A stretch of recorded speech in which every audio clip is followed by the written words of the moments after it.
Introverted, intuitive, feeling, judging. Also known as INFJ, one of 16 personality types according to the Myers-Briggs Type Indicator. INFJs are commonly called advocates, and they're one of the rarest types among all 16, as they represent only about 2% of the population. They have a deep and thoughtful approach to everything, and they rely only on their inner vision and personal values to find their way through life. There are a lot of paradoxes of being an INFJ personality type, as they have a balance between certain traits and their complete opposite. For example, there's a hot debate on whether INFJs are of the Sigma or the Alpha personality type, from the socio-sexual hierarchy. Their investment in the tribe is characteristic of Alpha, and their internal reflection is characteristic of Sigma. So stay tuned to know which type we think they are. Welcome to Viral Brain, where we explore the psychology of different personality types.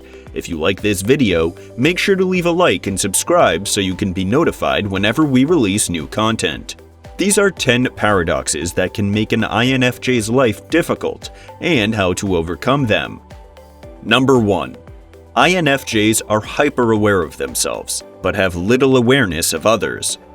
INFJs look within themselves to find what they like and dislike about the world. They internalize facts and patterns, and are more interested in what everything means to them rather than simply looking at it for what it is. They're ambitious, hardworking, and they enjoy thinking about the future and exploring different scenarios. INFJs are so focused on themselves and their goals rather than anyone else, they can sometimes be oblivious to how people perceive them or feel about them. So paradoxically, they say things that exasperate people's emotions even though they have clear intentions.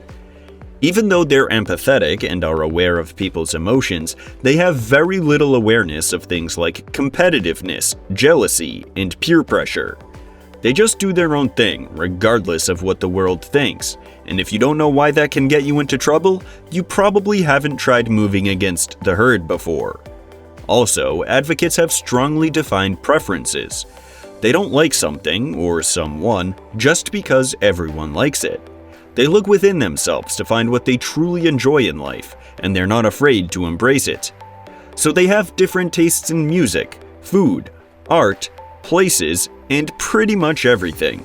They understand why many people like a certain thing, they just don't like it themselves. People mistake the INFJ's unique preferences as being too cool for school, and it can be frustrating trying to prove otherwise. In both cases, the best way for an INFJ to overcome this is by expressing themselves only to those whom they can fully trust. Avoid discussing your goals and ambitions with people you don't know well and who might hold grudges, and don't reveal your unique preferences until you're very comfortable with someone and you're sure they wouldn't be judgmental. Number 2. INFJs stand up for others, but not for themselves. Advocates are hyper-aware of other people's feelings. They're highly empathetic and idealistic, and they're conscious of the fact that everyone has their own life and story, which is just as significant to them, also known as Sonder. However, this means that they're sometimes less aware of their own feelings, and they can easily fall into the trap of being a people's pleaser.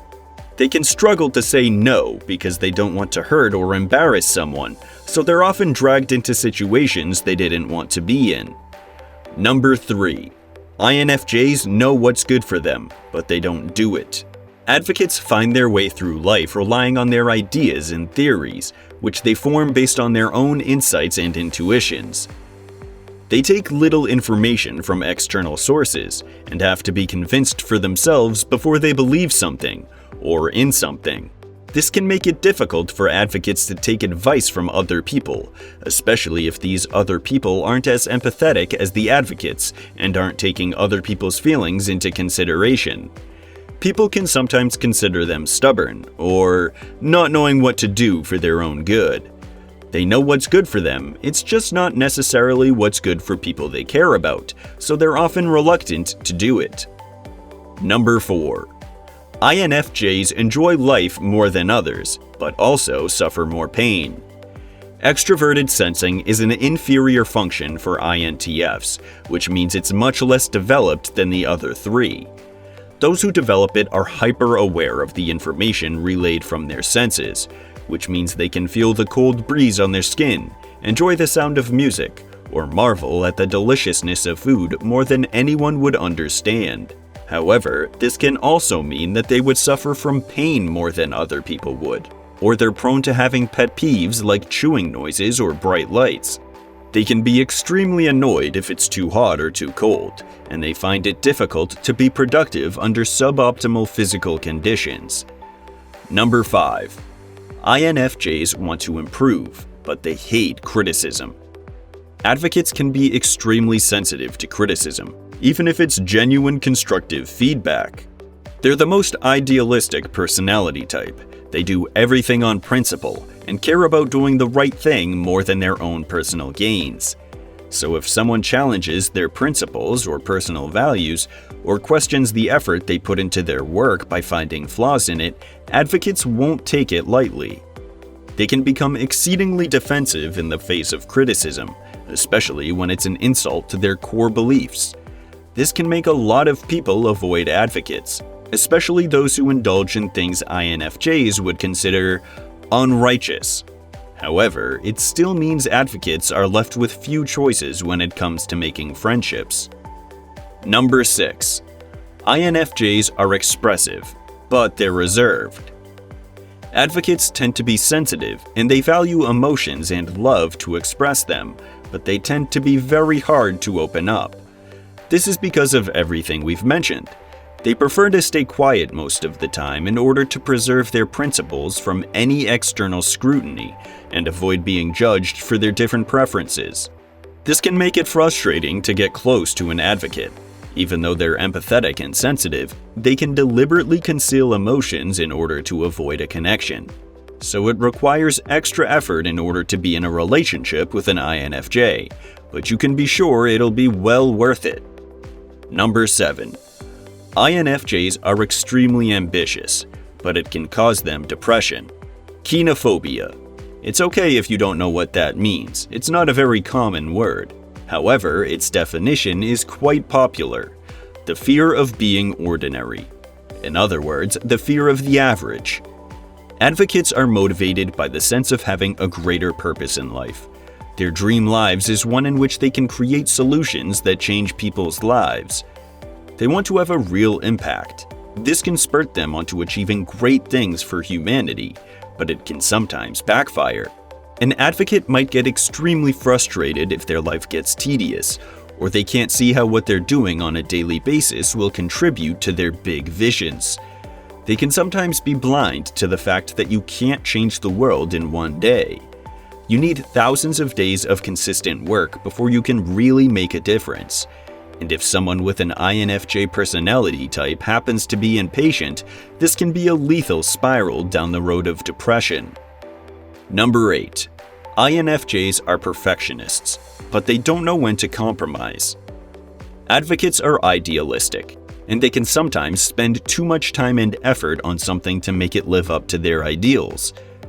This is great in many ways, since they wouldn't produce anything of less than stellar quality. But it can also mean that they waste too much resources when an alternative solution would be more efficient. It's too difficult for them to let go of the perfect scenario and make do with Plan B because Plan A is too expensive or difficult. They're willing to go to great lengths to make sure everything is 100%, even if it's not worth it. This also means that it can sometimes be difficult for advocates to start something, because they're waiting for the right time or preparing the right circumstances needed to make the thing perfect, which can make them lose a lot of opportunities and can sometimes be perceived as procrastinators, even though they're extremely ambitious and driven. Advocates can sometimes find it difficult to appreciate their jobs, living conditions, or relationships if they're constantly focused on imperfections and having a dilemma if they should look for something better. Number 9. INFJs have a dangerous combination of perfectionism and reserve. This can leave them with no options for letting off steam. Because of their perfectionism, they can overwork themselves because they want to get the job done perfectly, and because of their reserve, they can be reluctant to ask for help or express being overwhelmed. This would be especially true if the INFJ holds a position in which their primary job is to help people, something like a doctor or a community service worker. People with this personality type can exhaust themselves if they don't find a balance between their desire to help others and their own self-care and rest. Number 10. INFJs are sensitive and romantic, but they're often faced with romantic frustration. Advocates take the process of finding a life partner very seriously. They look for depth and meaning in their relationships, refusing to settle for anything less than true love. For obvious reasons, this can make it very difficult for advocates to have a romantic life, and they often end up having a dilemma between sticking to their ideals and fulfilling their desires. It takes a huge amount of time for advocates to find the perfect partner, but when they do, they'll probably have a happy ever after with them. Even though this video might have painted a picture of advocates as doomed to struggle through life with all the paradoxes and dilemmas, that's not the full picture. It's just the angle of this video. They enjoy strengths like creativity, principle, altruism, and passion. We believe that INFJs strike the perfect balance between alpha and sigma, being exactly 50% of each, which is why they're so rare and no one seems to be able to categorize them. Martin Luther King, Oprah Winfrey, Mohandas Gandhi, and Fyodor Dostoevsky are all of the INFJ personality type, and they have used their principles, vision, and passion to better the lives of millions of people and shape the planet as we know it. Thanks for watching.